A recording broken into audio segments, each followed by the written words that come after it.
Start करते हैं। सबसे पहले we will write the definition of rigid body. Rigid body क्या होती है? हर्ष, इसमें इंक डाल लेते हैं, कम डालना है। What is rigid body?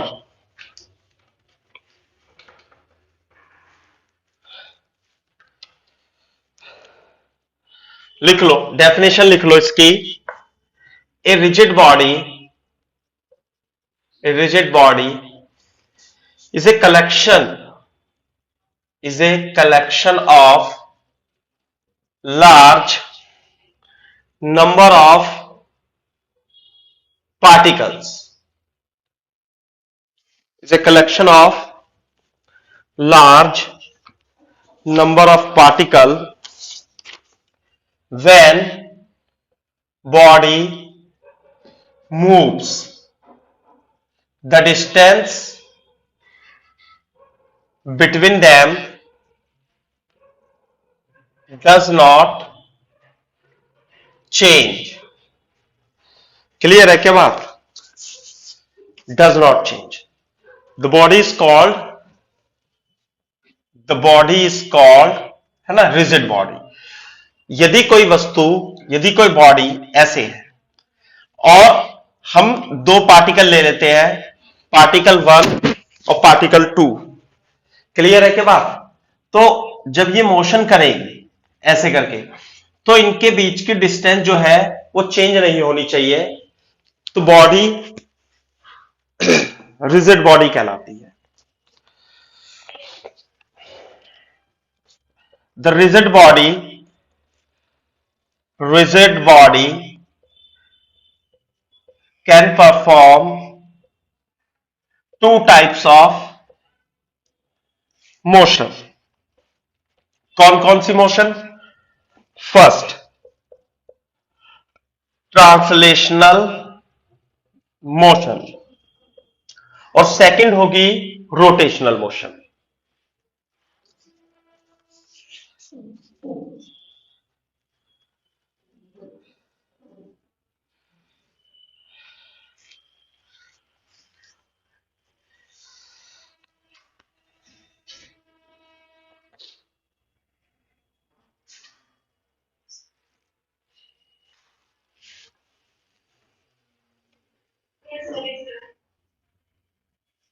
Okay, तो ट्रांसलेशनल मोशन मेरे को बता सकते हो आप क्या होती है?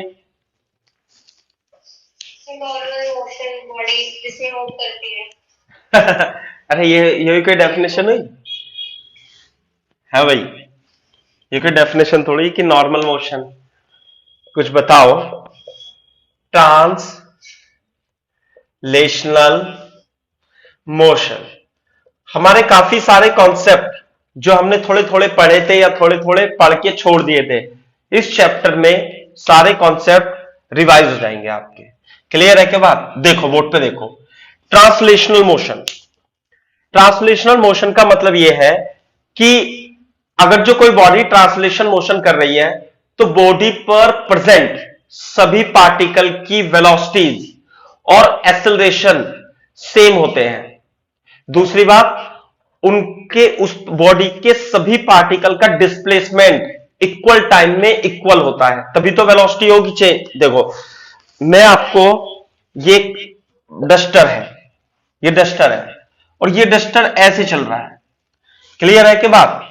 डस्टर था और ये, जैसे मान लिया ए पार्टिकल और ये बी पार्टिकल और ये सी पार्टिकल, ये मोशन कर रहा है ऐसे, तो ए यहां पे आ जाएगा, बी यहां पे आ जाएगा, सी यहां पे आ जाएगा और आगे चल रहा है ऐसे करके, है ना।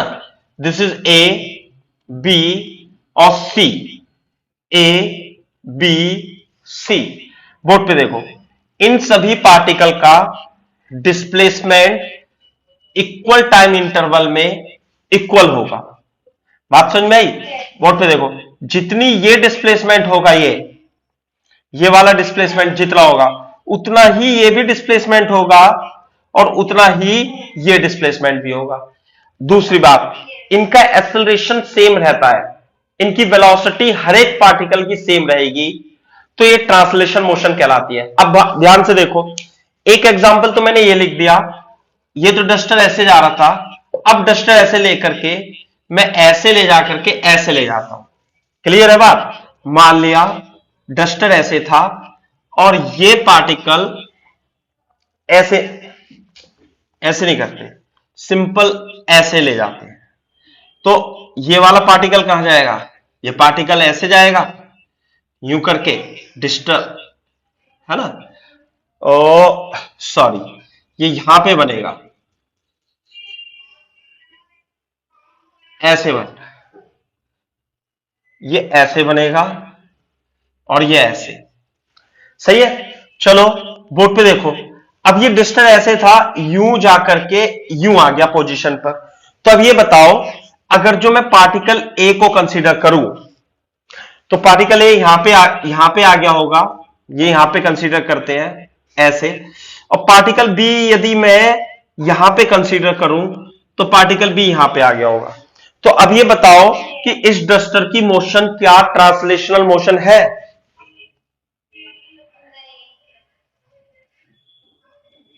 नहीं है। है।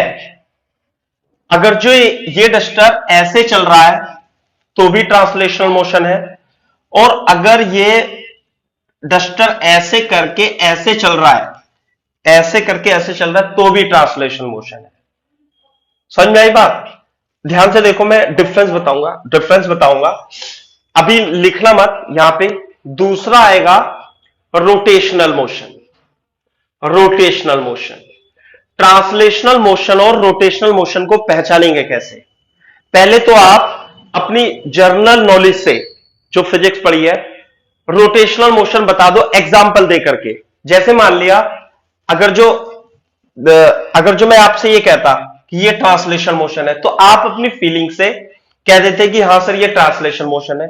लेकिन अगर जो मैं डिस्टर को ऐसे करके यूं घुमा रहा हूं, तो आप निश्चित रूप से ये कहोगे कि सर ये रोटेशनल मोशन है। Yes.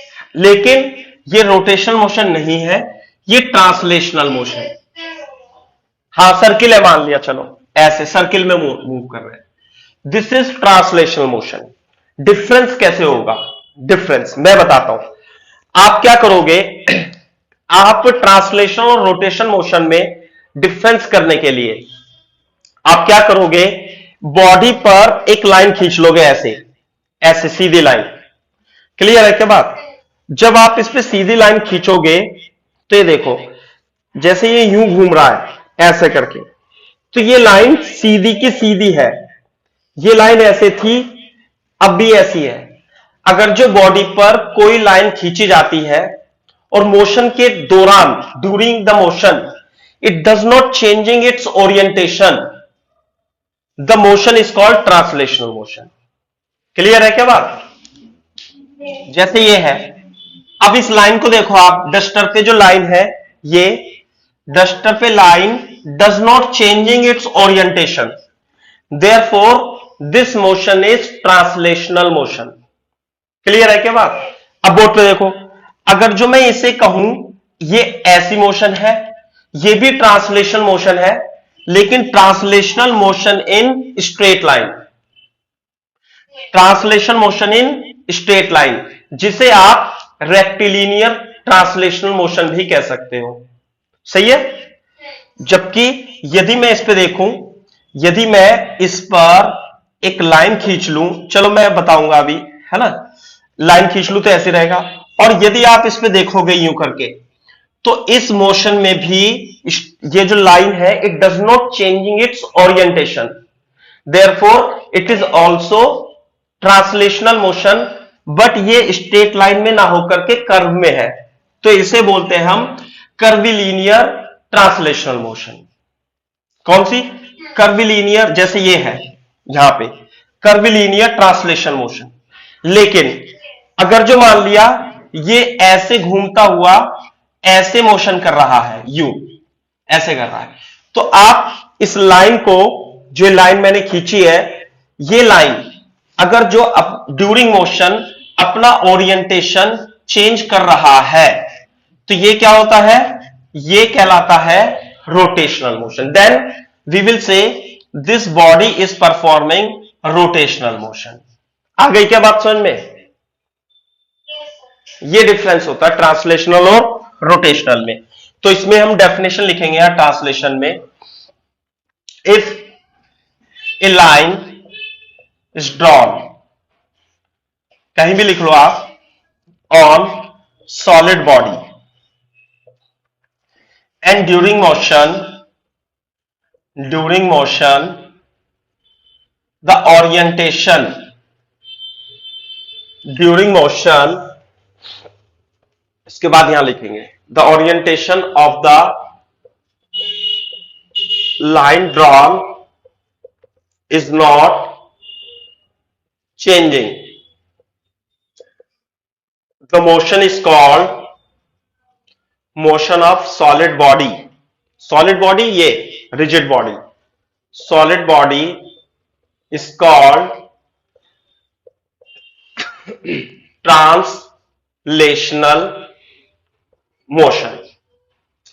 And this translation motion is of two types. This translational motion is of two types. Clear है क्या बात? पहला तो इसे बना देना आप, मैं साफ कर देता हूं इसे, है ना, कभी आप कंफ्यूज हो जाओ. फर्स्ट,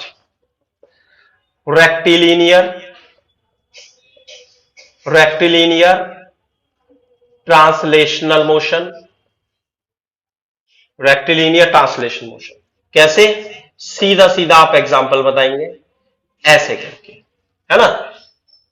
ऐसे ए गया, ऐसे बी गया और ऐसे सी गया. A B C, A B C. ये है रेक्टिलिनियर ट्रांसलेशन मोशन. दिखाया नहीं मैंने, किताब में आपके लिखा होगा, है ना. Curvilinear translational motion. कर्व में ऐसे करके ऐसे बना देंगे,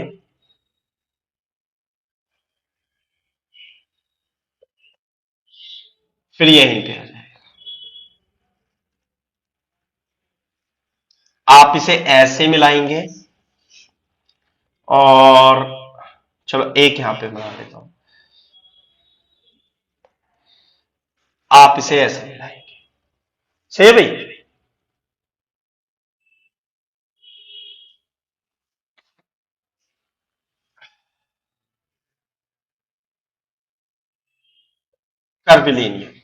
कर्विलिनियर ट्रांसलेशन मोशन. ये मान लेते ए बी, ए बी, ए और बी. क्लियर है कि बात? ये curvilinear translation motion.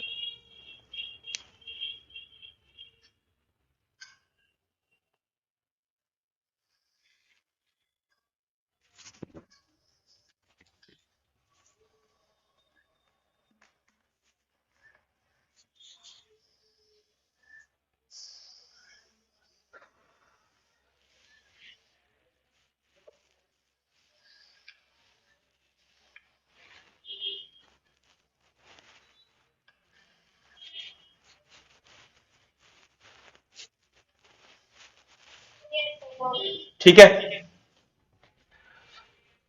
Translational motion, अभी ट्रांसलेशन मोशन ही कर रहे हैं हम. Curvilinear translation motion.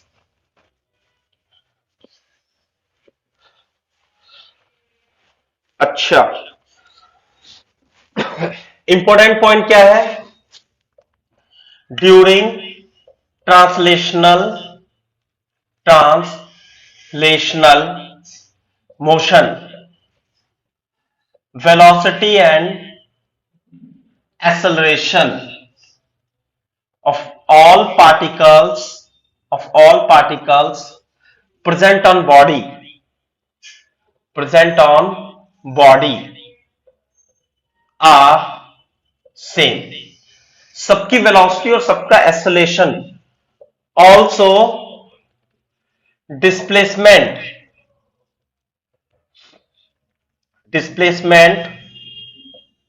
of all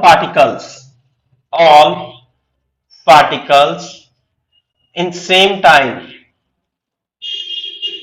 इसे लिख लो बस, all particles are same।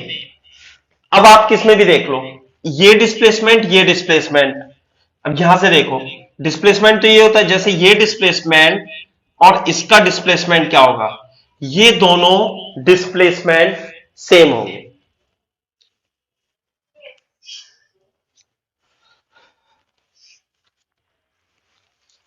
Clear है क्या बात? वेरी गुड, ठीक है। अब बोर्ड पे देखो, फॉर एग्जाम्पल मैं आपको एक एग्जाम्पल बताता हूं।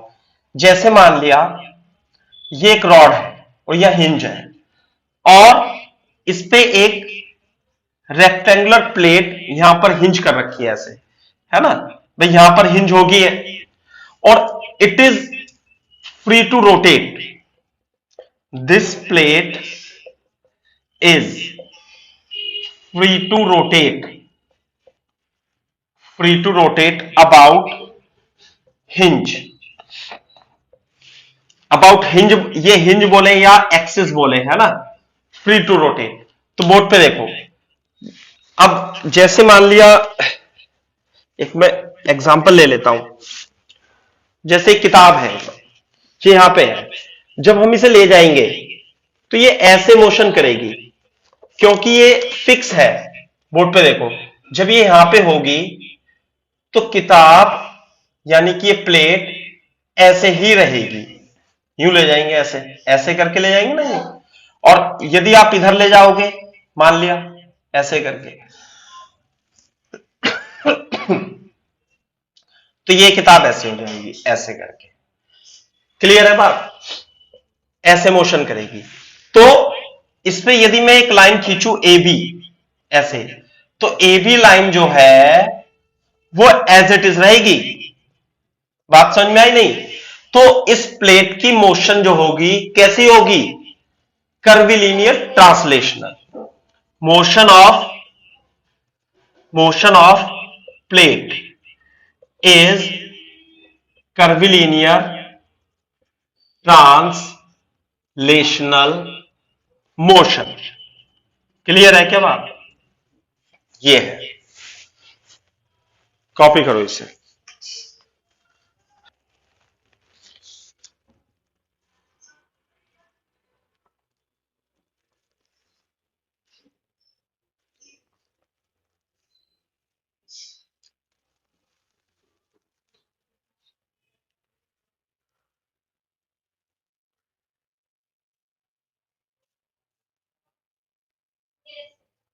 ठीक है, ओके। तो सेकेंड टाइप की जो मोशन है सॉलिड बॉडी की, वो कौन सी मोशन होगी? Rotational motion. रोटेशनल मोशन का सबसे अच्छा एग्जांपल ये मान लेते हैं, ये यहां पे हिंज है ऐसे करके, और जो अब की बार ये जो प्लेट है इसमें, ये यहां पे फिक्स है, plate is fixed, plate is fixed about hinge point, है ना।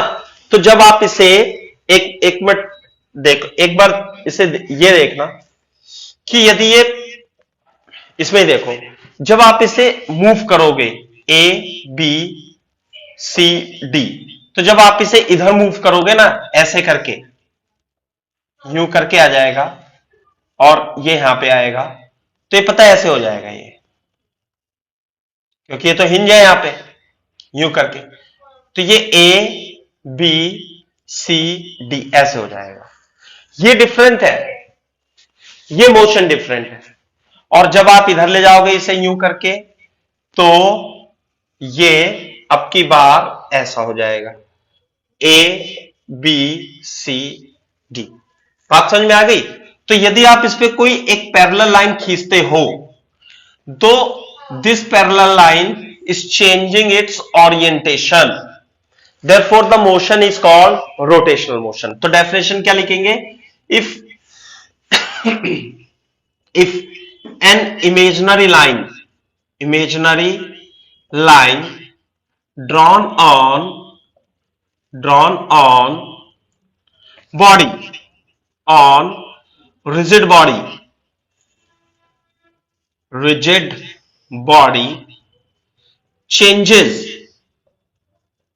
its orientation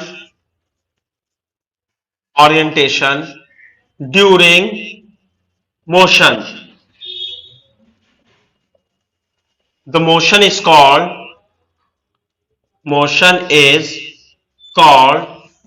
rotational motion. Rotational motion.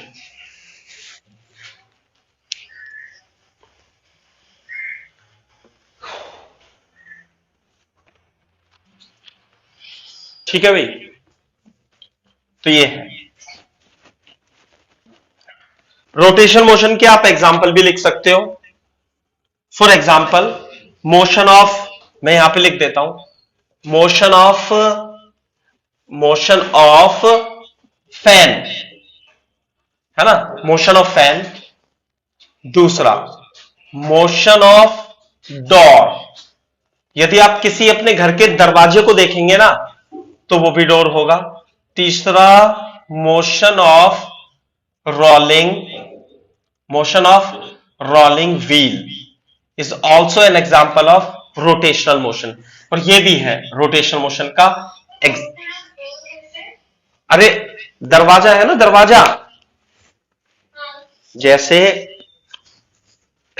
ये है, ये दरवाजा समझ लो आप ऐसे, तो दरवाजा यूं खोलते हो यूं बंद करते हो, यूं खोलते हो यूं बंद करते हो, ऐसे। तो दरवाजे की भी मोशन क्या होगी? रोटेशनल मोशन होगी। सही है?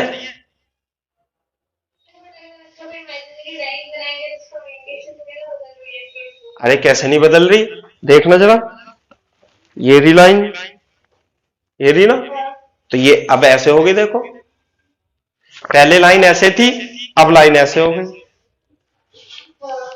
पहले लाइन ऐसे थी, अब ऐसे हो गई, ये ना, ऐसे थी अब यूं हो गई। तो ये है, सही है ना?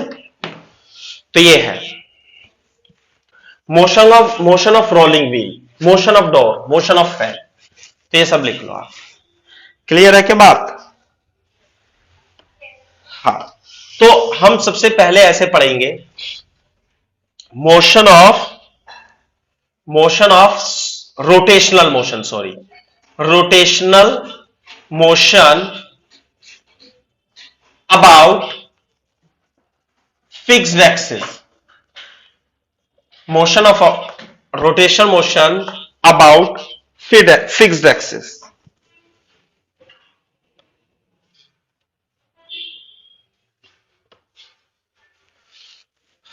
देखो rotation of motion about fixed axis क्या है कि बॉडी का, जैसे कोई रोटेट बॉडी कर रही है, तो रोटेट करती हुई बॉडी का कोई कम से कम एक पार्टिकल रेस्ट पे होना चाहिए।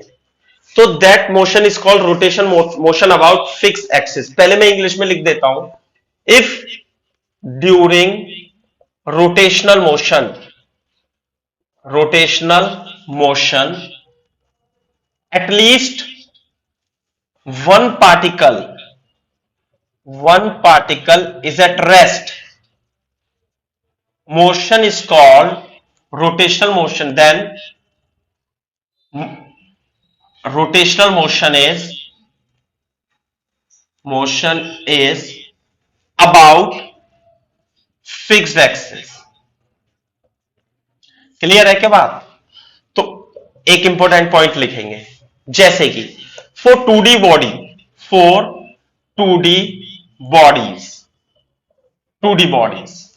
बॉडीज का मतलब देखो, जैसे आपने 2D बॉडीज मतलब फैन मान लो। फॉर 2D बॉडीज एग्जाम्पल लिख लो, फैन ऐसे करके। मान लिया ये आपका फैन है और ये फैन ऐसे चल रहा है, ये चल रहा है, ये फैन की पंखड़ी है मान लिया। है ना, ऐसे हम टॉप व्यू देख रहे हैं ऐसे। तो अब देखोगे जब आप इसकी पंखड़ी, तो ये जो लाइन होगी ये ओरिएंटेशन तो चेंज कर रही है अपना, तो ये वाला सारे पॉइंट जो होंगे, जैसे ये पॉइंट है तो ये रोटेशन कर रहा है यहां ऐसे। कोई भी पॉइंट ले लो आप, इस पॉइंट को ले लो, तो ये पॉइंट जो है रोटेशन कर रहा है ऐसे। क्लियर है क्या बात? लेकिन इसमें ये जो बीच का पॉइंट है, it is not moving. This point is at rest. आई बात समझ में? और ये बॉडी कैसी है? 2D बॉडी है, तो ये जो मोशन कहलाएगी, मोशन अबाउट फिक्स एक्सिस कहलाएगी। क्लियर है क्या बात? जबकि 3D bodies, 3D bodies, 3D bodies for example door of room. Clear है क्या बात? अगर जो आप डोर ऑफ रूम कंसीडर कर लो, या मान लिया 3D बॉडी कोई इस तरीके से रैंडम बॉडी आप कंसीडर कर लो, मतलब स्टोन, और इसके अबाउट जैसे कि मान लिया ये स्टोन है ऐसे, और मैं इस एक्सिस के अबाउट इसे यूं घुमा रहा हूं ऐसे, जैसे मोशन ऑफ फुटबॉल। अगर जो फुटबॉल को आप ऐसे करोगे तो यहां पे देखो, ये पॉइंट तो क्या रहेंगे? फिक्स रहेंगे, फिक्स्ड पॉइंट। नहीं आई बात समझ में? Fix point. और जैसे इस पॉइंट को या इस पॉइंट को कंसीडर करोगे तो ये पॉइंट ऐसे रोटेट करेगा, ये पॉइंट ऐसे रोटेट करेगा, ये वाला पॉइंट ऐसे रोटेट करेगा। बोलो क्लियर है क्या बात? तो अगर जो आप इसे ऐसे कंसीडर करोगे तो ये जो कहलाती है, this is called axis of rotation. Axis of rotation यहां पर ये जो कहलाएगी, this is called axis of rotation.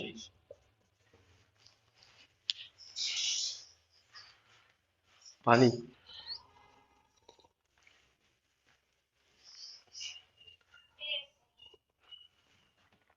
ठीक है भाई? तो एक्सिस ऑफ रोटेशन समझ में आ गया। जैसे मान लिया आप ये 2D motion, 2D body consider करो, जैसे मान लिया मिरर है, और इसे आप इस एक्सिस के अबाउट ऐसे घुमाओगे, यूं करके, ऐसे करके, ऐसे करके घुमाओगे, तो इसके सारे पॉइंट, ये सारे पॉइंट इसके क्या होंगे? घूमेंगे। लेकिन ये जो पॉइंट है, ये वाला पॉइंट रेस्ट पे रहेगा। क्लियर है क्या बात? दूसरी बात, जबकि आप एक सॉलिड बॉडी को घुमाओगे, सॉलिड बॉडी मतलब ये है सॉलिड बॉडी, तो इस पे देखो, इसके किसी भी पॉइंट को आप कंसीडर करोगे और ये मोशन कराओगे ऐसे, तो ये पार्टिकल तो मोशन करेंगे, लेकिन ये वाले जो पार्टिकल हैं ये रेस्ट पे रहेंगे। बात समझ में आई?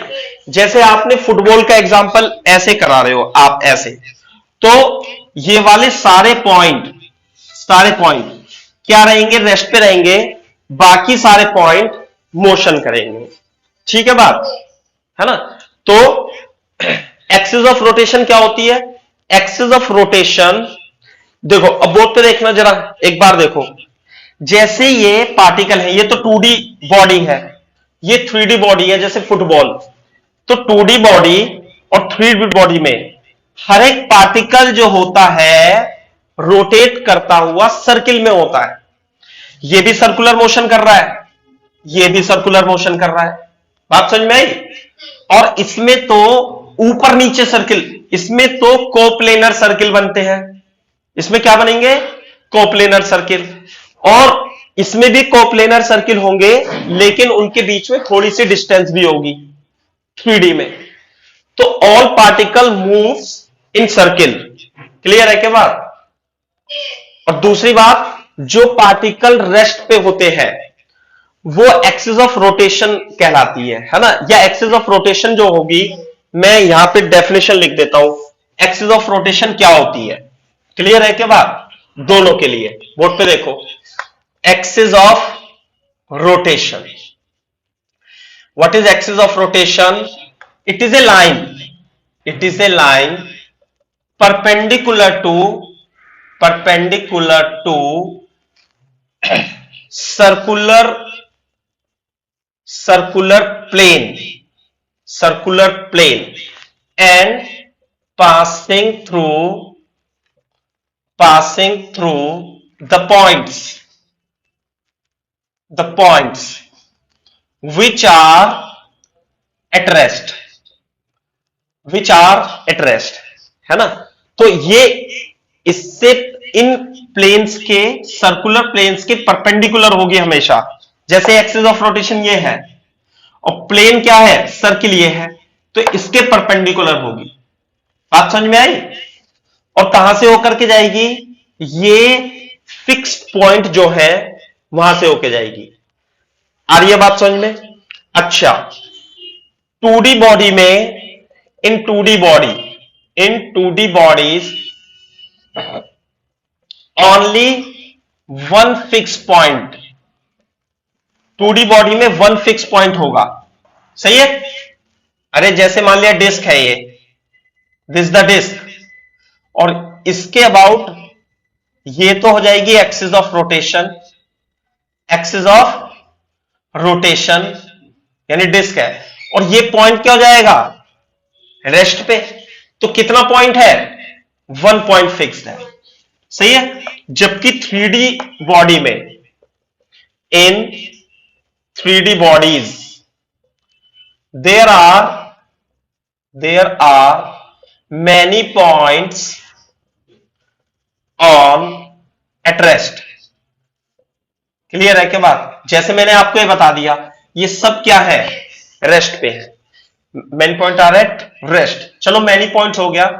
And all other particle perform circular motion.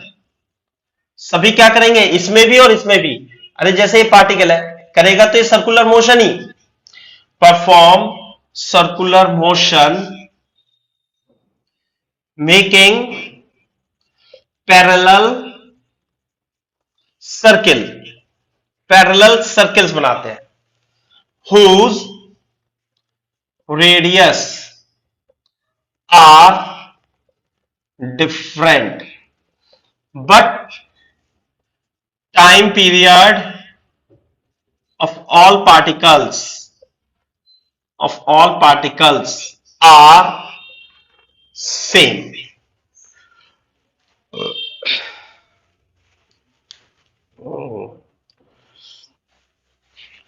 सही है?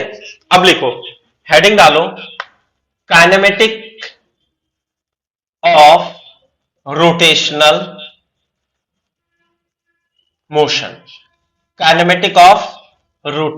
मोशन। जैसे काइनेमेटिक्स ऑफ रेक्टिलिनियर मोशन पढ़ी थी हमने, उसी तरीके से काइनेमेटिक ऑफ रोटेशनल मोशन भी पढ़ेंगे। तो जैसे उसमें सबसे पहले मैंने डिस्टेंस और डिस्प्लेसमेंट पढ़ाया था, अब एंगुलर डिस्प्लेसमेंट पढ़ेंगे। एंगुलर डिस्प्लेसमेंट,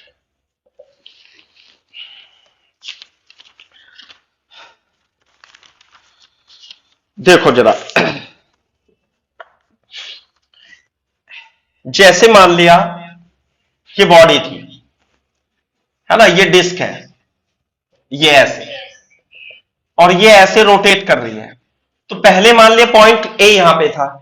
अब जब ये ऐसे रोटेट करेगी तो रोटेट करता हुआ पॉइंट यहां पे पहुंच जाएगा, है ना, ए से बी पे पहुंच जाएगा। तो ये जो एंगल इसने परफॉर्म किया सेंटर पर, this angle is called angular displacement, है ना। Angle made by radius vector on center of circle is called angular displacement, है ना, डिस्प्लेसमेंट। और ये जो एंगुलर डिस्प्लेसमेंट होता है, इसकी जो यूनिट होगी वो रेडियन कहलाती है। नहीं आई बात समझ में? रेडियन कहलाती है, सही है। अब इसमें दो टाइप के एंगुलर डिस्प्लेसमेंट होंगे, वैसे ही मैं आपको बता रहा हूं, एक तो बड़ा, एक छोटा। तो जो बड़ा यानी लार्ज एंगल होगा, लार्ज एंगल, ये स्केलर क्वांटिटी कहलाती है, स्केलर। और जो छोटा होता है डी थीटा, बड़ा एंगल तो थीटा हो गया, छोटा angle D theta, this is vector quantity. Clear है कि बात? इसे आप याद रखना है आपको। जो छोटा सा एंगुलर डिस्प्लेसमेंट होगा, छोटा सा मतलब समझ लो ना आप, वेरी स्मॉल, जैसे मान लिया यहां से यहां तक, तो ये जो डी थीटा होता है, D theta is called the angular displacement. D theta की डायरेक्शन क्या होगी? ऊपर की ओर हो जाएगी, इसमें ऐसे रखना है। और बड़े एंगल का कोई डायरेक्शन नहीं होता।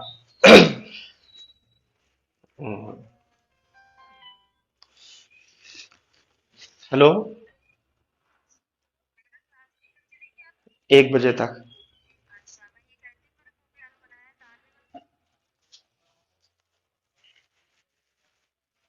हाँ जी सर। सही है। अब देखो, जैसे यूनिट तो इसका रेडियन हो गया, लेकिन इसकी डायमेंशन लेस क्वांटिटी है ये, डायमेंशन लेस क्वांटिटी।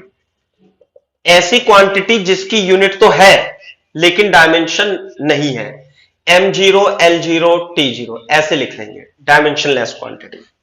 क्लियर है क्या बात? अब एंगुलर डिस्प्लेसमेंट के बाद आती है एंगुलर वेलोसिटी।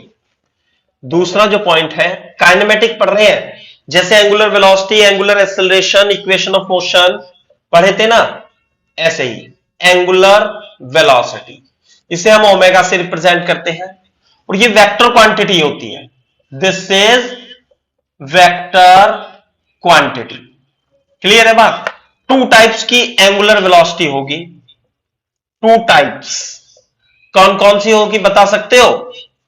एक तो एवरेज एंगुलर वेलोसिटी, दूसरा होगी इंस्टेंटेनियस एंगुलर वेलोसिटी। क्लियर है? तो जो एवरेज एंगुलर वेलोसिटी होगी उसे हम कैसे रिप्रेजेंट करते हैं भाई? एवरेज एंगुलर वेलोसिटी क्या कहलाएंगे? Total displacement divided by total time, है ना? तो omega average total displacement θ2 minus θ1 upon T2 minus T1, तो D theta upon D T delta T is average angular velocity, है ना? यूनिट जो होगी इज रेडियन पर second. Dimensional formula t minus 1।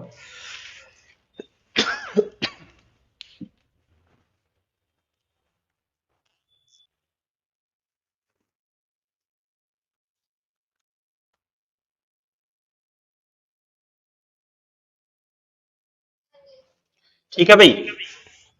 तो ये है एवरेज एंगुलर वेलोसिटी के बाद हम क्या पढ़ेंगे?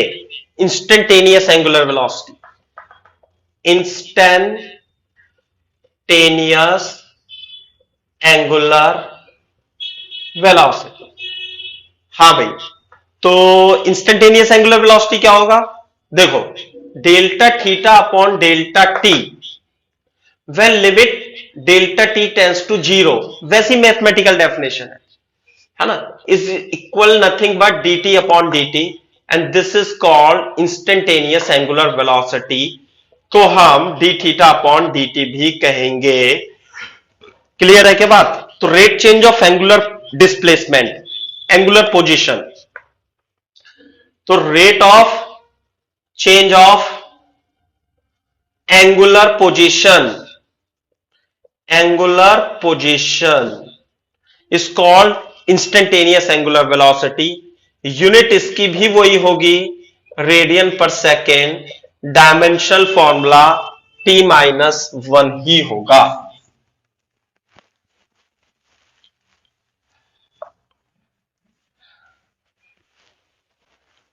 नेक्स्ट जो लिखेंगे हम, वो लिखेंगे हम angular displacement, angular acceleration alpha.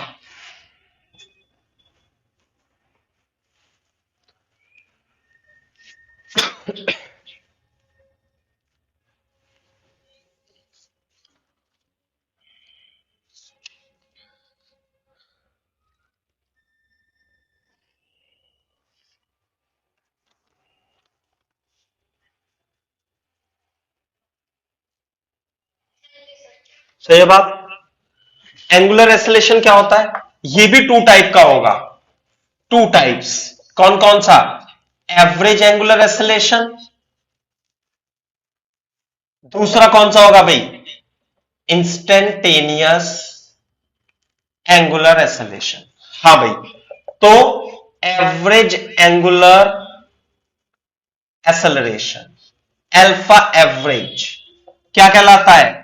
Total change in angular velocity divided by total time, delta omega upon delta T. This is alpha average. जैसे हमने रेक्टिलिनियर मोशन में वेलोसिटी और एक्सेलरेशन के लिए लिखा था ना, ए एवरेज क्या होता है? Delta we upon delta T. इसी तरीके से एंगुलर है, तो यूनिट तो सब इनकी सेम होती है। मैं बता देता हूं एवरेज के बाद इंस्टेंटेनियस एंगुलर एक्सेलरेशन क्या होता है? इंस्टेंटेनियस अल्फा टी, अरे वही limit delta T tending to zero D omega upon delta T, है ना। तो जब delta T tends to zero होता है तो डेल्टा टी तो बन जाता है डी टी और डेल्टा ओमेगा बन जाता है डी ओमेगा, जैसे इसमें बन गया। तो alpha T instantaneous will be equal to D omega upon D T, that is rate of change of angular velocity is called instantaneous angular acceleration। Clear है बात? अब हम बात करते हैं इसकी यूनिट की।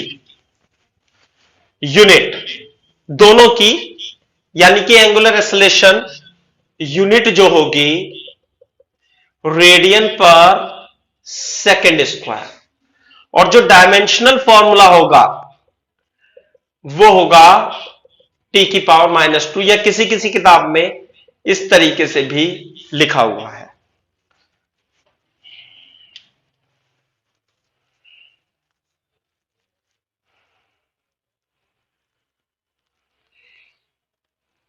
हमने लगाई थी ना रेक्टिलिनियर मोशन के लिए, सेम इसमें लगाएंगे। क्लियर है के बात? ऐसे लिख लो, कंपैरिजन ऑफ लीनियर मोशन या रेक्टिलिनियर बोल सकते हैं, एंड रोटेशनल। बोलो, देखो, first if acceleration is zero, यदि एक्सेलरेशन जीरो था तो ये ऐसे करके ऐसे चली जाती थी, तो एस और वी स्पीड से चल रही है तो कांस्टेंट एंगुलर वेलोसिटी वी से चलती रहेगी, तो क्या लगाते थे हम? एस बराबर यूटी, है ना। और इसके लिए हम क्या लगाएंगे? जैसे मान लिया डिस्क है, ये ऐसे डिस्क है और ये एंगुलर अल्फा इसमें क्या है? अल्फा जीरो है।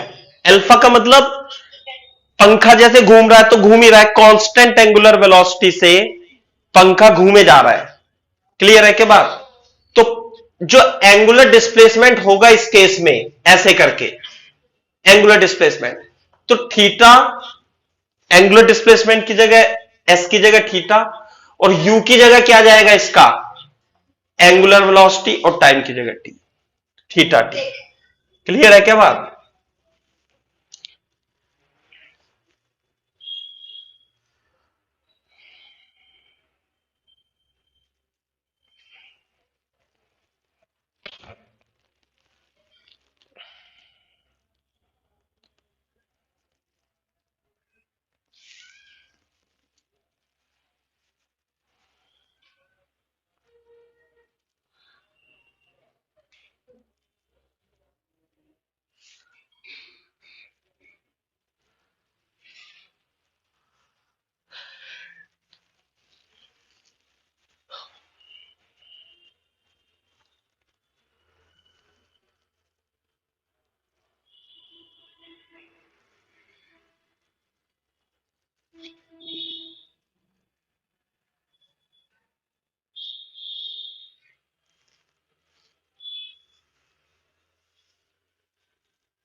हाँ जी सर।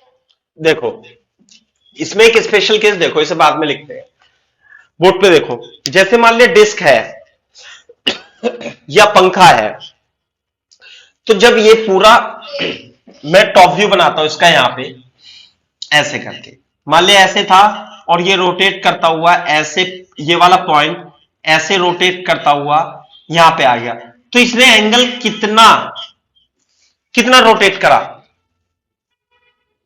2 पाई, 360 डिग्री। लेकिन डिग्री में नहीं लिखते हम एंगल, ऐसा यूनिट रेडियन होती है ना? और एक चक्कर में, एक चक्कर बोलो या रेवोल्यूशन बोलो, एक रेवोल्यूशन में टाइम कितना मान लो टी, तो इससे क्या आएगा? 4 1 रेवोल्यूशन ओमेगा इंटू टी, तो omega is equal to 2 pi by T, और 1/t क्या होता है? Frequency. We can write down this. Clear है क्या बात?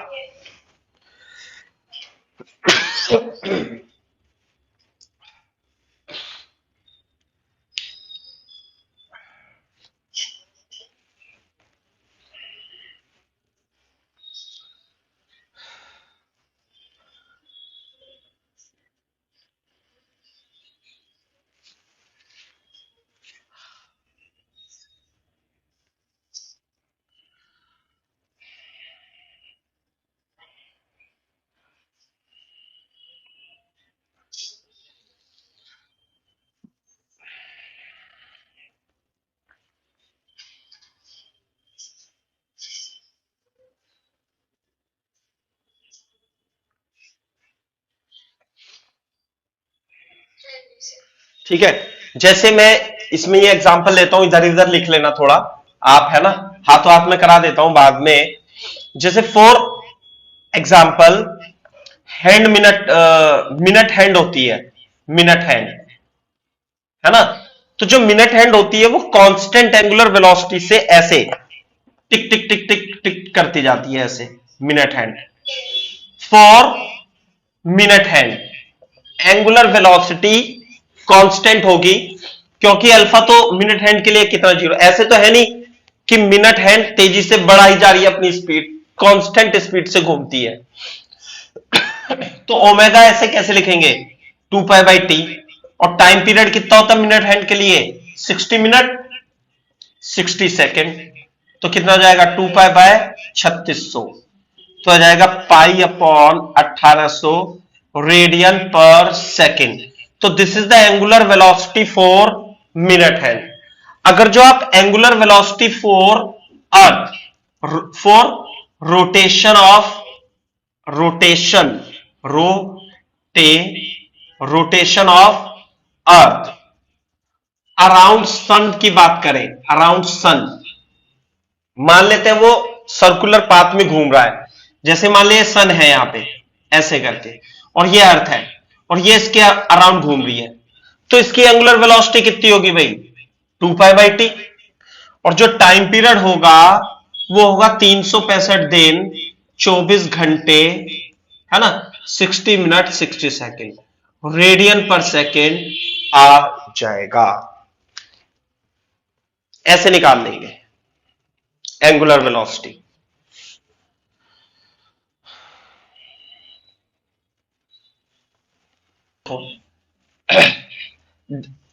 जैसे आप पंखे लेकर के आते हो, पंखे, है ना, अरे अपने जो घर में पंखे लगे होते हैं ना, तो उसमें जो एंगुलर स्पीड दे रखी होती है वो रेडियन पर सेकंड में नहीं दे रखी होती है, वो आरपीएम में दे रखी होती है। For fan angular velocity, angular velocity किस में दे रखी होती है?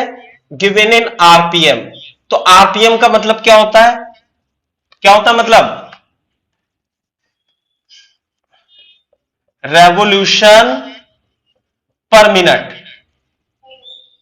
आरपीएम का मतलब यानी कि एक मिनट में कितने रेवोल्यूशन वो पंखा एक मिनट में कितने चक्कर लगाता है। एक मिनट में जितने ज्यादा चक्कर लगाएगा, जिसके पंखे के आरपीएम ज्यादा होंगे, वो ज्यादा हवा देगा अच्छी। तो पता है आरपीएम ऐसे देते हैं कंपनी वाले, आप देख भी सकते हो उस पे 1200 आरपीएम, 1400 आरपीएम, सही है। तो रिवोल्यूशन पर मिनट, तो ये ओमेगा होती है इसकी, ओमेगा। तो इसे हम आरपीएम को रिवोल्यूशन पर मिनट में, रेडियन पर मिनट में कैसे बदलेंगे? इसका मतलब होता है रेवोल्यूशन पर मिनट। तो एक रेवोल्यूशन में, जैसे यूं घूमेगा यूं करके, एक रेवोल्यूशन में, एक रेवोल्यूशन का मतलब होता है 2 पाई रेडियन, और मिनट का क्या मतलब होता है?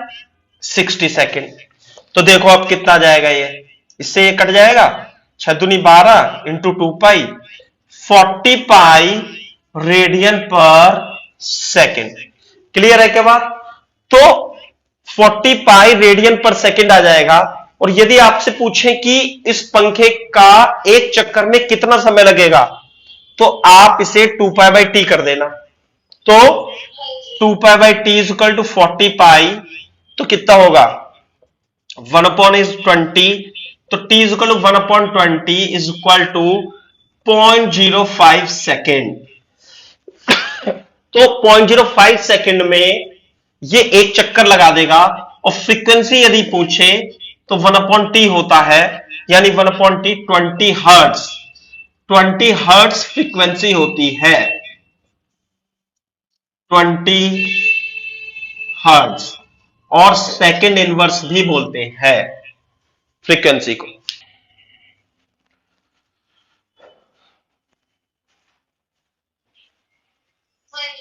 सही है ना? तो ये theta is equal to omega T, ये मैंने उस केस के लिए बताया है। सारा सिस्टम इस तरीके से आते हैं, मतलब आरपीएम में दे देगा तो फिर आप परेशान होगे। 2 पाई बाई टी अर्थ के लिए, तो जब अल्फा कांस्टेंट हो तो theta is equal to omega t लगाना, खेल खत्म, है ना? तो ये है सब इसमें।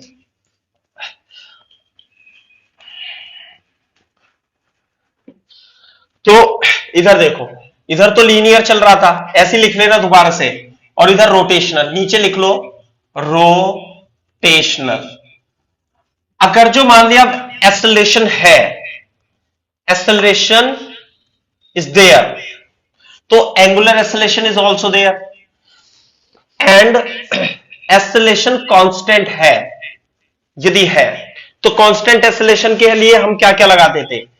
v बराबर u plus A T, S बराबर U T plus half A D square, omega v square equal to U square plus 2as। थोड़ा प्रॉपर लिख दूं मैं इसे तो ज्यादा अच्छा है, बिना इसके भी लिख सकते हो। तो सिमिलरली इसमें होगा omega is equal to omega naught plus alpha t, बोलो। और ये हो जाएगा थीटा इज इक्वल टू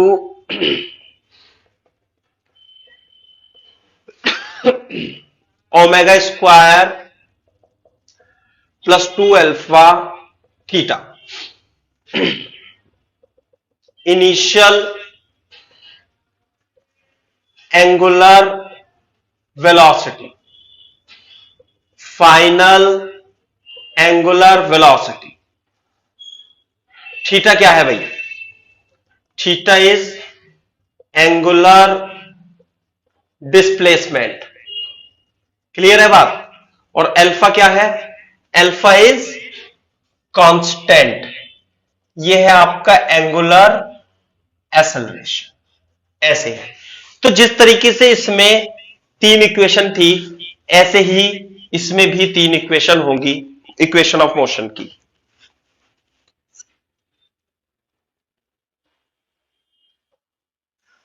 सब हो गया। ठीक है, अच्छा, अभी और देखो, जैसे इसमें हम s बराबर distance travel in nth second, formula याद है नहीं? u plus 1/2 a 2n-1, clear है के बाद? उसी तरीके से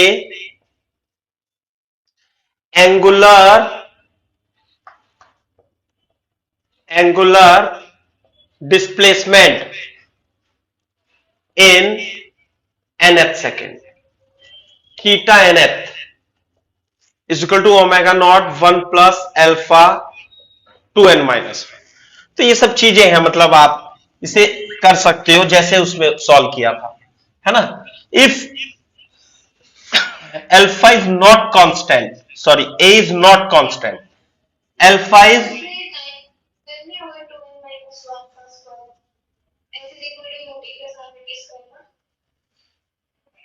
S is equal to u plus half a 2n-1 ही तो होता है। अच्छा हमने अपना सॉल्व करके फाइनल फॉर्मूला लिख दिया क्या? हाँ, अरे ये तो फॉर्मूला के है, तो nth सेकंड में डिस्टेंस डबल, अरे यूटी नहीं है ये, nth सेकंड में डिस्टेंस डबल है।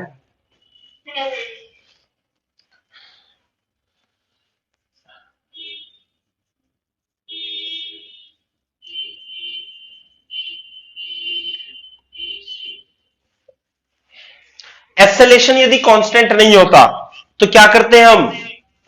कैलकुलस का यूज करते हैं, समझ में आई बात? तो जैसे हम एक्सेलेरेशन को क्या लिख लेते हैं, डीवी अपॉन dt या वी डीवी अपॉन ds, ऐसे करके यूज करते थे। तो इसी तरीके से अगर जो अल्फा कांस्टेंट नहीं है तो इसे डी ओमेगा dt की सहायता से सॉल्व करेंगे, और नहीं हुआ तो omega D omega upon D theta, इन दोनों इक्वेशन की ओर से हेल्प करेंगे, सॉल्व करेंगे।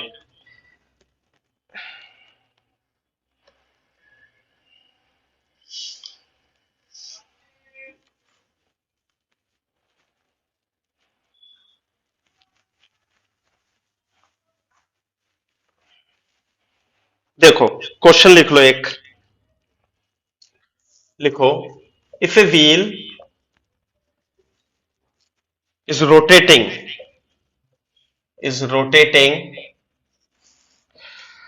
with angular velocity 2 radian per second and subjected to uniform angular acceleration alpha is equal to 2 radian per second square. First, find angular velocity acquired after 10 seconds. दूसरा, how many revolution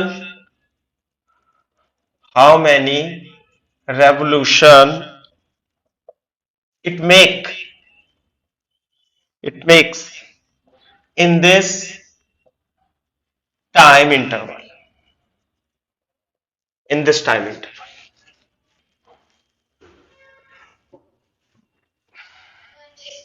हाँ भाई, कैसे करोगे बताओ? Omega naught दे रखा है 2 radian पर second, alpha दे रखा है 2 रेडियन पर सेकेंड स्क्वायर, 10 सेकेंड में एंगुलर वेलोसिटी, टाइम दे रखा है 10 सेकेंड, प्लस अल्फा टी, तो 2 प्लस 2 इंटू 10, 22 रेडियन पर second is the correct answer. बोलो, और how many revolution it make in that this time interval, revolution कितने लगाएगा। बोर्ड पे देखो, रिवोल्यूशन जो होते हैं, देखो इधर बोर्ड पे देखना, इधर मान लीजिए डिस्क है, ये व्हील है, और एक चक्कर में कितना एंगल घूमेगा, 2 पाई, और दो चक्कर में कितना घूमेगा, 4 पाई, 6 पाई। तो एंगल निकाल लो, angle rotated omega not T plus half alpha T square, ये इक्वेशन लगा सकते हैं। क्यों? क्योंकि अल्फा कांस्टेंट है।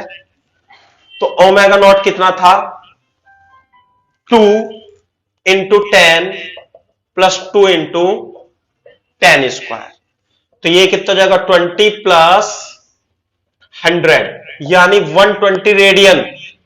तो ये तो हो गया थीटा।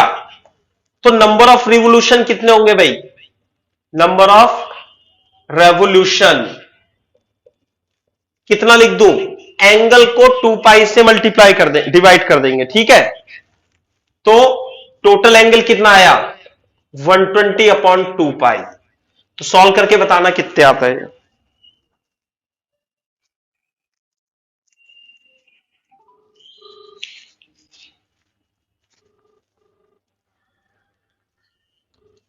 हेलो, हाँ बताओ। मैंने कहा आप आओगे तो फिर वहाँ कोचिंग में कौन रहेगा खाना खाने। रवि की तबीयत कैसी है? रवि अभी तो नहीं है, अभी दवाई ववाई खा के उल्टी उल्टी हो रही थी इनको सुबह, वो तो नहीं आएंगे। अरे यार, सुबह सुबह आने से ठंड लग गई से यहाँ पे। है हाँ। यही है, साला यहाँ हाँ, ठंडा ज्यादा रहता है, मेरे को ऐसा लग रहा है। ठंड तो है ही, अब देखो वहाँ वो इससे कहीं भी हो, ठंड तो है ही सब जगह। हाँ ये तो है। तो क्या कहूँ क्या, हाँ बता। सुनो, 1 बजे तुम आ जाना और फिर इसका खाना ले जाना। एक काम करियो ना, पापा को हाँ खाना, और इसका और मेरा खाना पापा के हाथों भिजवा देना बस, ठीक है। ठीक है, तभी भिजवा देते हैं। हाँ ठीक है भिजवा। ठीक है चलो।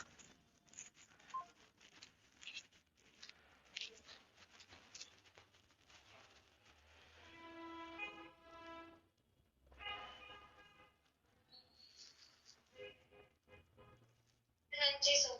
तो कितना है लगभग, इसे कैलकुलेटर से कैलकुलेट करा, ये लगभग 19 आ जाता है लगभग, है ना। तो ऐसे कर लेंगे इसे।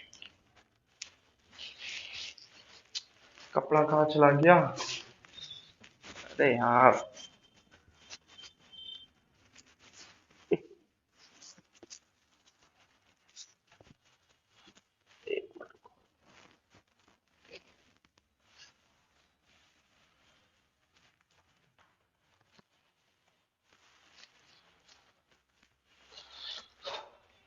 तो एग्जाम्पल लिखो एक और, if a flywheel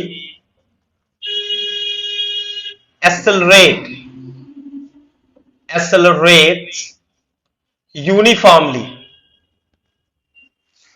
from 20 pi radian per second to 40 pi radian per second in 10 second, short में बताना answer. Find number of revolution made by wheel, बताओ भैया आंसर, है ना। देखो ध्यान से, एक्सेलरेट यूनिफॉर्मली, तो यानी कि हमें इक्वेशन ऑफ मोशन तो हम लगा ही देंगे, और इनिशियल एंगुलर वेलोसिटी 20 पाई रेडियन पर सेकेंड, फाइनल एंगुलर वेलोसिटी और टाइम दे रखा है 10 सेकेंड, सही है। तो नंबर ऑफ रिवोल्यूशन निकालने के लिए मेरे को चाहिए थीटा, तो थीटा कैसे निकलेगा, A square is equal to H square plus 2S और पहले B is equal to intensity से डिफरेंस। हाँ, omega is equal to omega naught से अल्फा टी से, तो अल्फा जो होगा ओमेगा ओमेगा नॉट टी, तो 40 पाई माइनस 20 पाई अपॉन 10, तो 2 पाई रेडियन पर सेकेंड स्क्वायर, तो अल्फा आ गया। तो theta is equal to omega not T plus half alpha T square लगा देता हूं मैं, या तीसरी इक्वेशन भी लग सकती है, बात तो एक ही है। तो ये हो जाएगा 20 pi into 10 plus half alpha into T square. बोलो, तो आ गया 200 पाई और 100 पाई, तो कितना आ गया ये 300 पाई रेडियन। तो नंबर ऑफ रिवोल्यूशन एन जो होंगे थीटा अपॉन 2 पाई से डिवाइड कर देते हैं, तो 300 बटे 2 पाई 150, 150 आ जाएगा रिवोल्यूशन।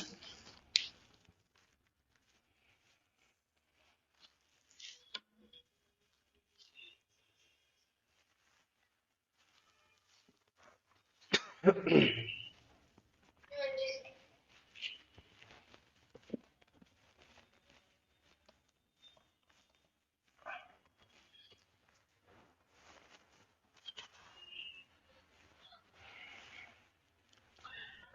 लिखो एक example. If particle start from rest according to relation theta is equal to 3t square upon 20 t square 3t cube t square upon 3 radian. Calculate first the angular acceleration at the end of 5 second. Second,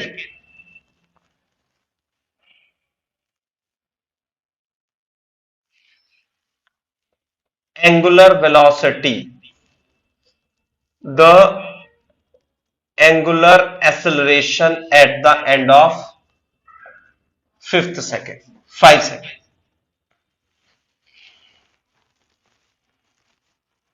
हाँ जी sir.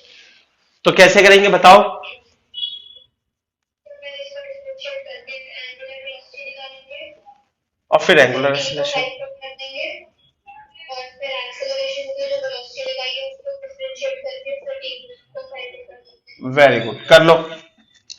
तो omega as a function of time t, ये आ जाता है। और जब मैं इससे अल्फा निकालूंगा तो d omega upon D t, इसे फिर से डिफरेंशिएट करेंगे 2/3। तो alpha as a function of time t -2/3 आ जाता है। तो टी इज इक्वल टू 5 पर ओमेगा निकल जाएगा 5 रख के, और टी इज इक्वल टू 5 पर अल्फा 5 रख जाएगा।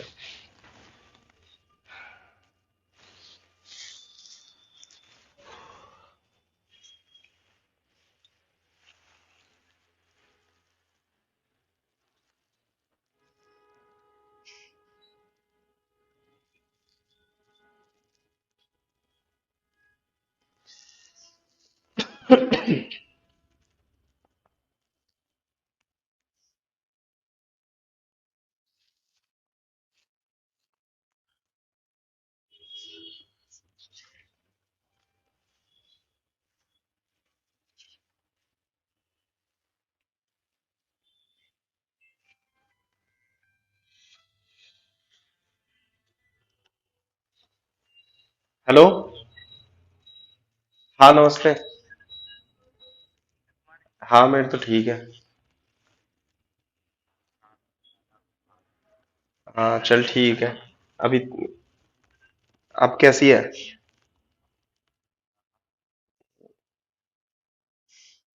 चल ठीक है, मैं अभी आऊंगा थोड़ी देर में, है ना, पढ़ा रहा हूँ अभी। हाँ। अच्छा। हम्म। हम्म।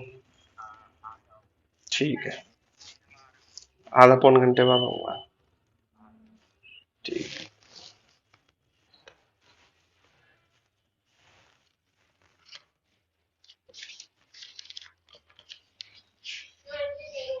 सही है बात। ये है।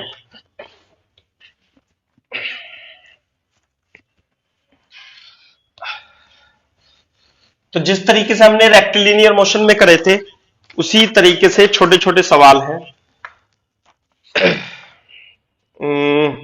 क्वेश्चन लिखो। इफ शॉर्ट में लिख रहा हूं मैं, alpha is equal to 4t cube minus 2t plus 4 radian पर सेकेंड स्क्वायर दिया हुआ है, तो find the time, find the time when when angular velocity becomes zero। ऐसे है, नहीं ऐसे नहीं है, रुको एक मिनट, ऐसे लिखो। इफ अल्फा दे रखा है एंड इनिशियल एंगुलर वेलोसिटी दे रखी है, इनिशियल एंगुलर वेलोसिटी 0 दे रखा है, तो at t is equal to 0, t is equal to 2 second पर आपको क्या ज्ञात करना है, फाइंड करना है एंगुलर वेलोसिटी और एंगल रोटेटेड। सही है, इनिशियल वेलोसिटी 0 दे रखी है।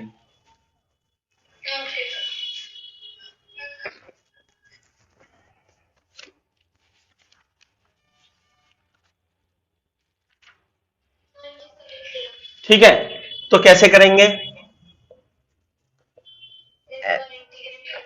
D omega upon D t 4t cube minus 2t plus 4 और d omega is equal to 4t cube minus 2t plus 4 into d T.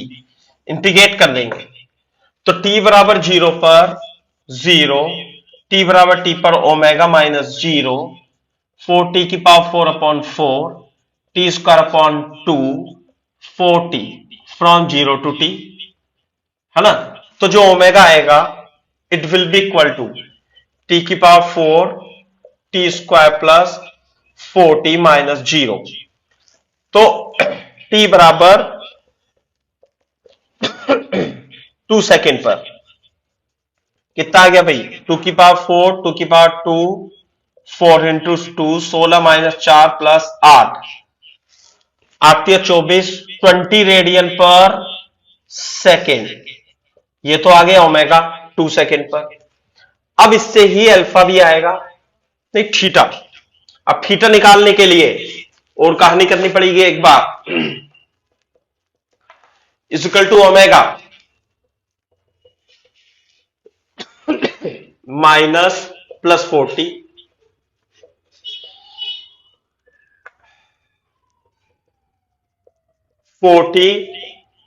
dt integrate करेंगे तो 0 पर theta 0, theta note भी 0 है मान लिया, है ना, थीटा नोट तो 0 ही होगा, और t पर थीटा मान लेते हैं तो थीटा माइनस 0, t की power 5 upon 5, 3 upon 3, t square upon 2 from 0 to t। तो theta as a function of time t, t की power 5 upon 5, 3 upon 3 minus plus plus plus ये आ जाएगा। तो t is equal to 2 second पर कितना जाएगा, 2 की power 5 upon 5, 3 upon 3, 2 into 2 square. Calculate कर लेना, then you will get the answer.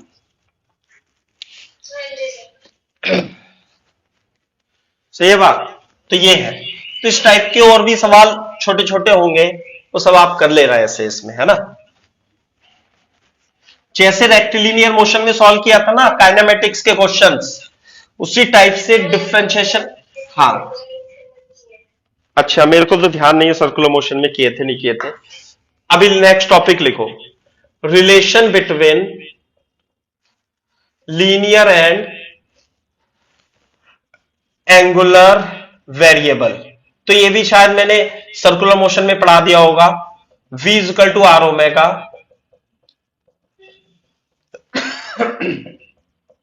A is equal to, पढ़ाया था नहीं हाँ जी सर। ये पढ़ा दिया ना, तो बिल्कुल सही बात है ना। ये अपन ने सर्कुलर मोशन में बता दिया होगा थोड़ा सा, है ना, थोड़ा बहुत ऐसे करके। A t is equal to r alpha. Alpha क्या है? Angular acceleration. तो इसका डेरिवेशन कराने की कोई जरूरत नहीं है। सेंट्रिपिटल एक्सेलरेशन वगैरह आपको सब पता है। टेंजेंशियल एक्सेलरेशन, एक्चुअली ये जो होता है ना, ये टेंजेंशियल एक्सेलरेशन होता है। देखो मैं फिर से एक बार रिवाइज करा देता हूं आपसे, बोर्ड पे देखो। जब कोई ऐसे करो, ये डिस्क है मान लिया, यहीं पे बनाता हूं, यहां चेक देख लो आप एक बार। हाँ मैंने पढ़ाया तो था उसमें सर्कुलर मोशन में। ये रहा, ये घूम रहा है ऐसे। अगर जो आप इस पार्टिकल को कंसीडर करोगे यूं इसे, और इसकी ओमेगा बढ़ रही है, ओमेगा बढ़ रही है, तो अब इसका टॉप व्यू देखो। तो इस पार्टिकल को जब आप कंसीडर करोगे तो इसमें दो टाइप के एक्सेलरेशन होंगे। कौन कौन से बताओ? एक तो रेडियल एक्सेलरेशन और एक टेंजेंशियल एक्सेलरेशन। तो ओमेगा बढ़ रही है, तो इसमें अल्फा कांस्टेंट है मान लिया, तो अल्फा की डायरेक्शन भी यही होगी, जो ओमेगा की डायरेक्शन होगी वही अल्फा की डायरेक्शन होगी। सही है। लेकिन ए आर जो रेडियल एक्सेलरेशन होता है वो A is equal to are omega square होगा, या वी स्क्वायर अपॉन आर के बराबर होगा। सही है। और जो टेंजेंशियल एक्सेलरेशन होता है ये होता है A is equal to R alpha.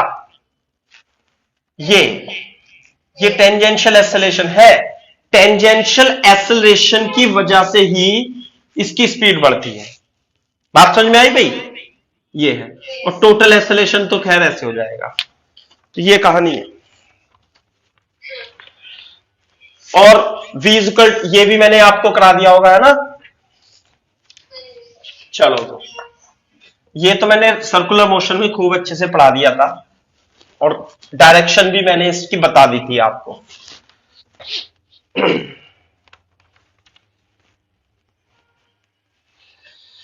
जैसे एक एग्जांपल लेते हैं। फॉर एग्जांपल ये मान लिया हमारी एक्सिस ऑफ रोटेशन, ये एक्स एक्सिस है, ये वाई एक्सिस है। सही है। अब ये एक रॉड है ऐसे करके, और इस रोड की लेंथ 50 सेंटीमीटर है, और ये इस एक्सिस के अबाउट ऐसे, ये तो एक्सिस ऑफ रोटेशन है, और ये हिंज है ऐसे। सही है। और इसकी सेंटर ऑफ मास ये है, और velocity of centre of mass ऐसे। वीसी गिवन है 7.5 सेंटीमीटर पर सेकेंड। क्लियर है बात? ये सेंटर की, इसे ओ मान लो, इसे ए मान लो। तो फाइंड करना है फर्स्ट पॉइंट,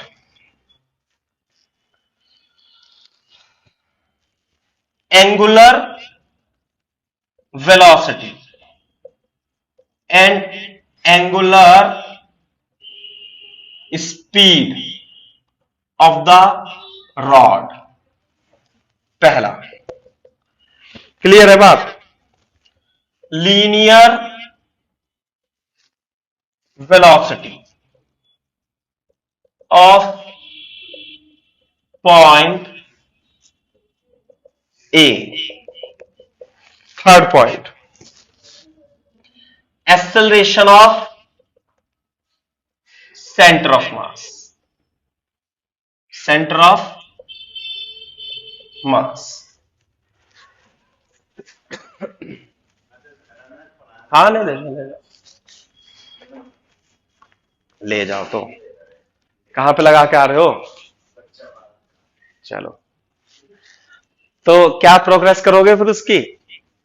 मैं तो बस तैयारी कर रहा हूँ। हाँ कर लो, जोड़ लो कोई इकट्ठे। ऐसे दिक्कत ना। हाँ वैसे कोई दिक्कत नहीं है, लेकिन जोड़ लो आप, है ना, लगा देना, जैसे भी आपको टाइम मिले ना आप लगा के मेरे को बता देना, ठीक है।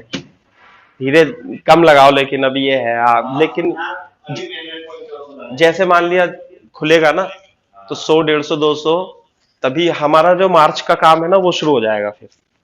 आप सही है ना, लगा दो। ये कौन सी क्लास में पढ़ता है ये बच्चा? ये एट में 9th में। हाँ पढ़ लियो, आ जाइयो, सही है ना। हाँ पढ़ लियो, आ जाइयो।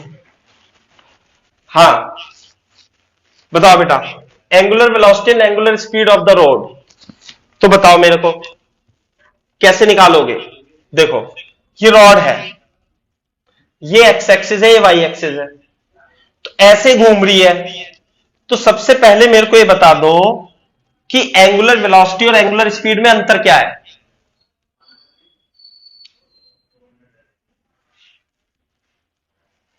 हाँ जी सर। एंगुलर वेलोसिटी और एंगुलर स्पीड में अंतर क्या है?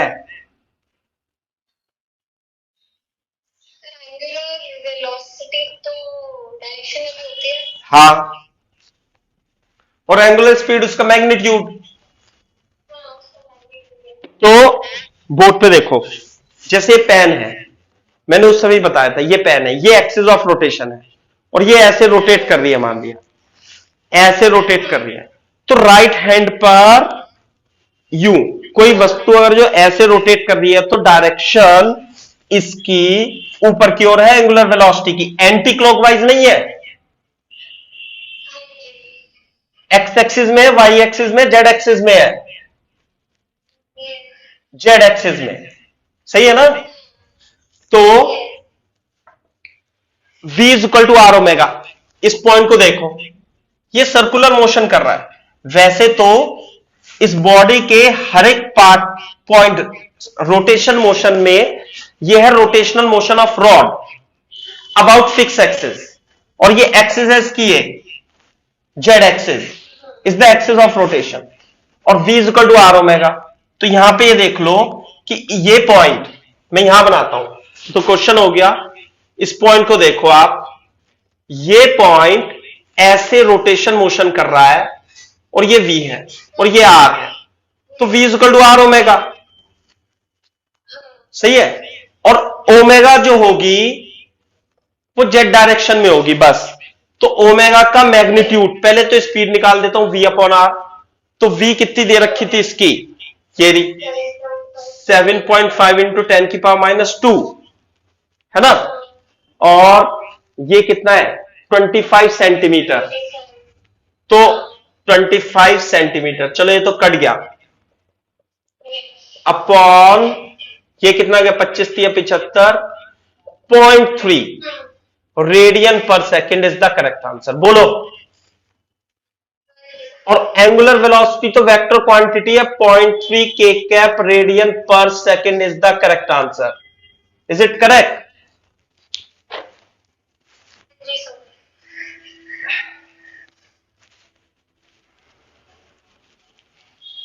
यार पेन खराब हो गए सब, ये इसमें इंक डाल दे, कुछ इंक डालने से भी काम नहीं चल रहा, सही है बात। अच्छा, linear velocity of point A, अब ये बताओ बोर्ड पे कि इसकी वेलोसिटी जो होगी वो सी से ज्यादा होगी या कम होगी?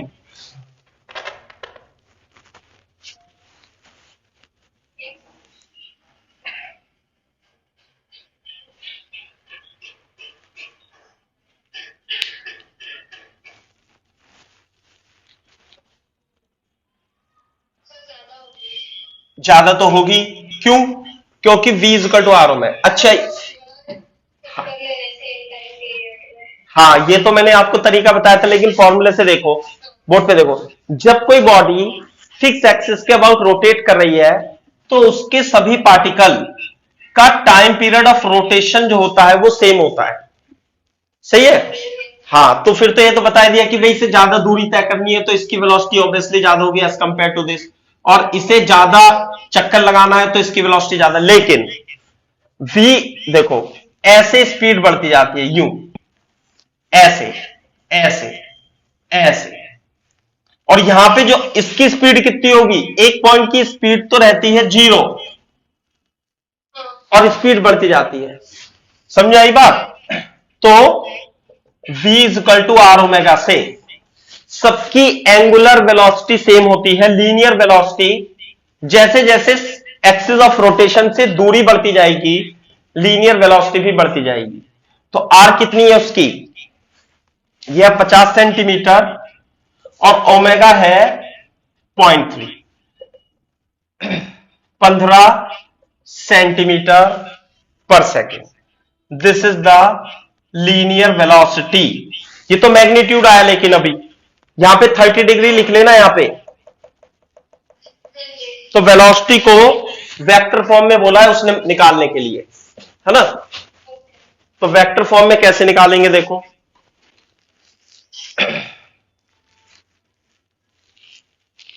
यह आ गया ना 15 सेंटीमीटर, ऐसे और ऐसे, 30 डिग्री 30 डिग्री 60 डिग्री, तो आ गया 15 साइन 60 इधर की ओर, और इधर की ओर कितना होगा भाई, 15 cos 60।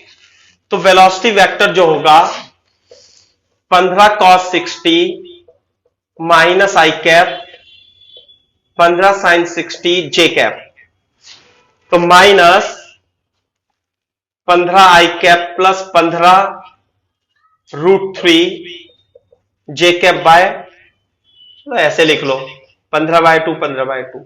This is the velocity vector, ऐसे सेंटीमीटर पर सेकेंड।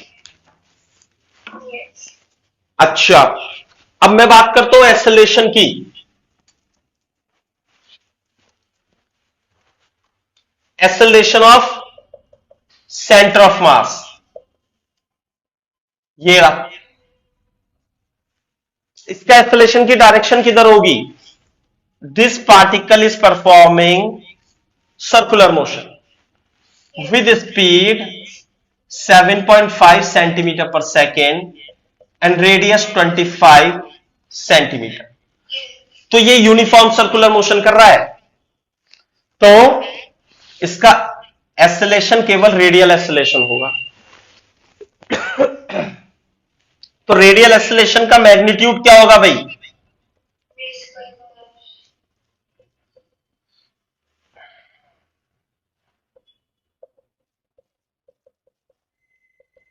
पच्चीस, है ना? तो यह आ जाएगा 25 तिया 75, 2.15 सेंटीमीटर पर सेकेंड स्क्वायर।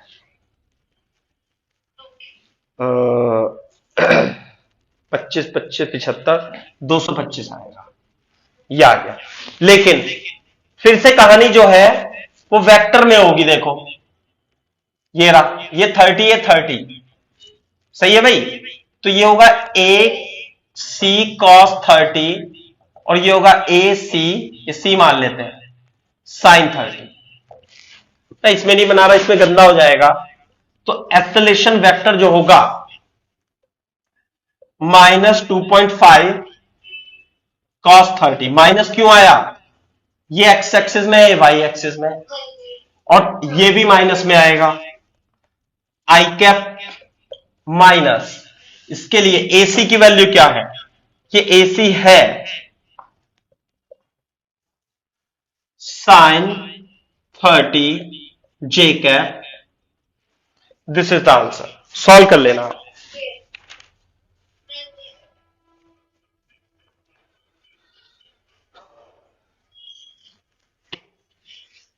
रुक जाओ एक मिनट, वेरी गुड।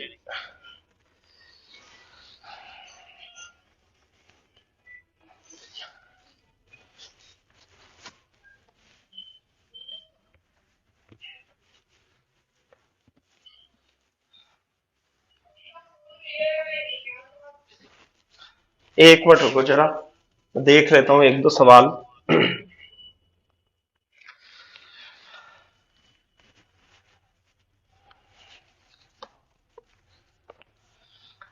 क्वेश्चन देखो, मान लिया हमारे पास ये एक्स एक्सिस है, वाई एक्सिस है, और एक कोई पॉइंट है यहां पे, ये v स्पीड से m मास का पार्टिकल v नॉट स्पीड से ऐसे भागे आ रहा है, सही है, और ये डिस्टेंस जो है b है ऐसे, और जब ये कोऑर्डिनेट p पे हो, a और b पे, तो यहां पे ऐसे होगा, तो v नॉट से चलना है। समझ में आई बात? ये a है, हाँ जी सर। तो व्हेन, ऐसे लिख लो, A particle is moving parallel to x axis as shown in figure,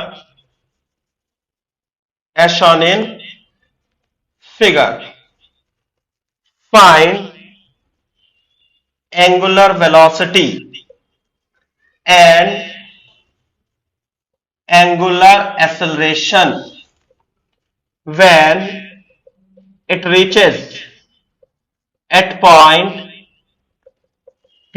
यहां पे P पहुंच जाता है।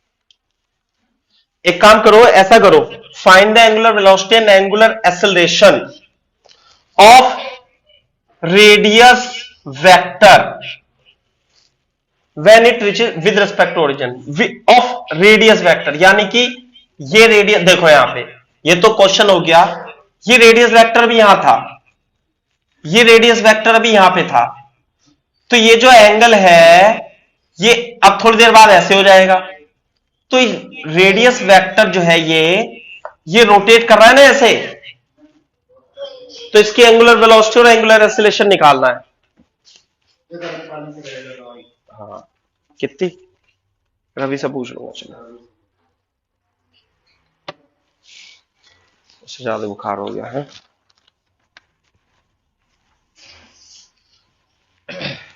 देखो, जैसे पार्टिकल इधर चल रहा होगा, तो ये बताओ थीटा कम हो रहा होगा या बढ़ रहा होगा?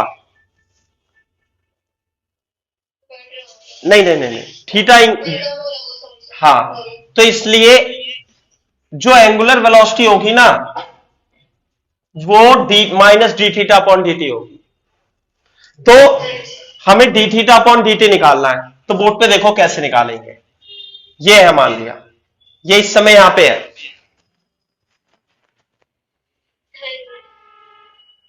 है ना, तो ये थीटा मान लेते हैं, ये मान लेता हूं मैं x, ये मान लेता हूं मैं y, तो y तो है कांस्टेंट, लेकिन अगर जो v नॉट है तो x डायरेक्शन में ये dx अपॉन dt होगा, है ना, जबकि vy तो 0 होगा, तो ये देखो आप, tan theta is equal to Y upon X, हमें D theta upon D T निकालना है, और जो इसमें वेरी हो रहा है वो एक्स वेरी हो रहा है और थीटा वेरी हो रहा है, तो एक्स और थीटा में आंसर रिलेशन आ गया, X is equal to Y cot theta.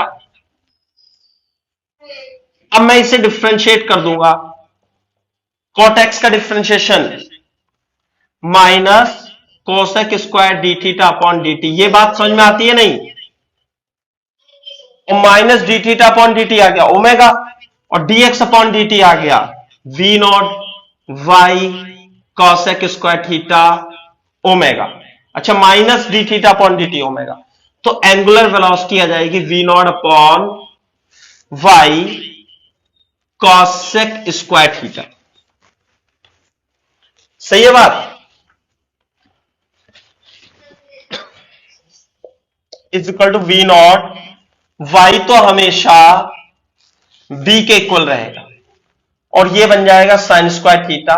इस पर्टिकुलर पोजीशन पर थीटा क्या होगा, साइन थीटा इस पर्टिकुलर पोजीशन के लिए B upon root A square plus B square होगा। तो इसे मैं लिख लूंगा B square upon A square plus B square, से कट जाएगा, upon A square plus B square omega. तो बोर्ड पे देखो एक बार, this is the angular speed, angular speed. अब बोर्ड पे मेरे को ये बताओ, ये एक्स एक्सिस है, वाई एक्सिस है, ये है रेडियस वेक्टर और ये ऐसे घूम रहा है, ऐसे घूम रहा है, ऐसे ही तो घूम रहा है, यहां पे था फिर आया ऐसे। तो क्या रोटेशन मोशन नहीं कर रहा रेडियस वेक्टर? पार्टिकल तो स्ट्रेट लाइन में ही कर रहा है, मैंने क्वेश्चन इनकम्प्लीट लिख दिया था गलती से। पार्टिकल तो स्ट्रेट लाइन में ही चल रहा है, लेकिन इसका रेडियस वेक्टर रोटेशन मोशन कर रहा है। तो इस रेडियस वेक्टर की एंगुलर वेलोसिटी की डायरेक्शन बता सकते हो किधर आएगी?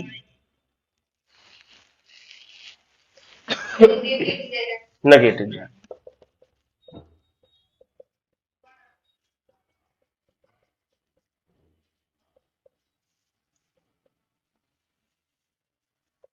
This the answer.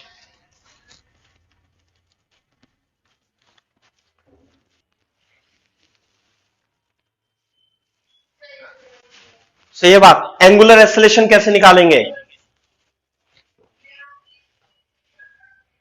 Angular acceleration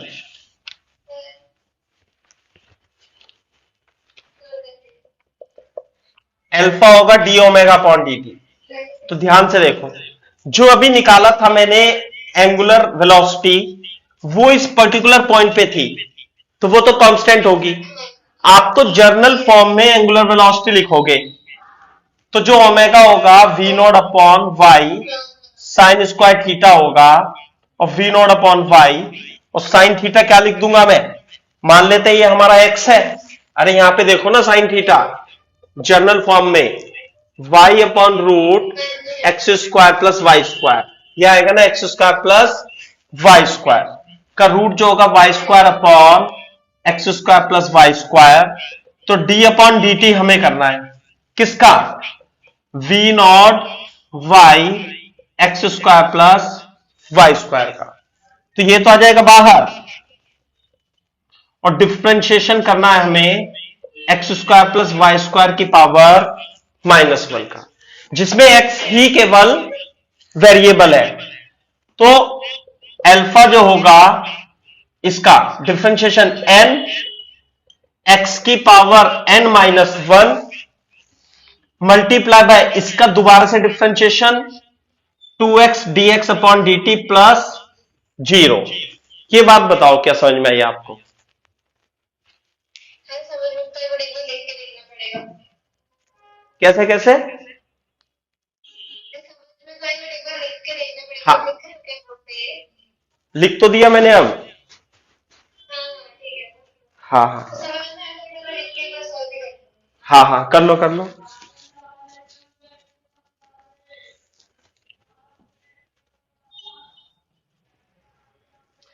N x की पावर n-1 और डिफरेंशिएशन है ना, चेन रूल लगा, हाँ चेन रूल लगा के करते हैं। तो अभी कर रहा हूं ना मैं, इसे करूं ना कंप्लीट। हाँ और क्या, अच्छा छुट्टी, अभी रुको एक मिनट, पूरा करूंगा। Minus v not y upon x square plus y square का होल स्क्वायर इंटू 2x, और ये है ना माइनस dx अपॉन dt, नहीं ये तो माइनस ही आएगा फिर तो, क्योंकि dx अपॉन dt तो v नॉट है। तो v naught y 2x v naught upon x square plus y square, यह आ जाएगा अल्फा। और अब हमें निकालना था इस पॉइंट पर जब ये x की वैल्यू क्या हो, a हो, तो alpha as a function of x आ गया था ये तो हमारा।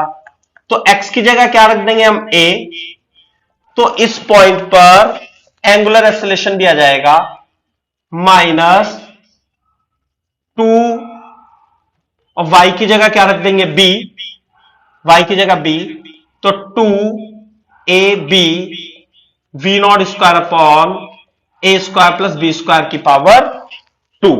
सो this is the angular acceleration.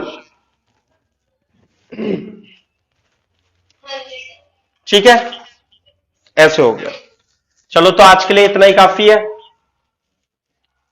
सब एक दो डाउट्स है। हाँ, भेज दो मेरे को आप.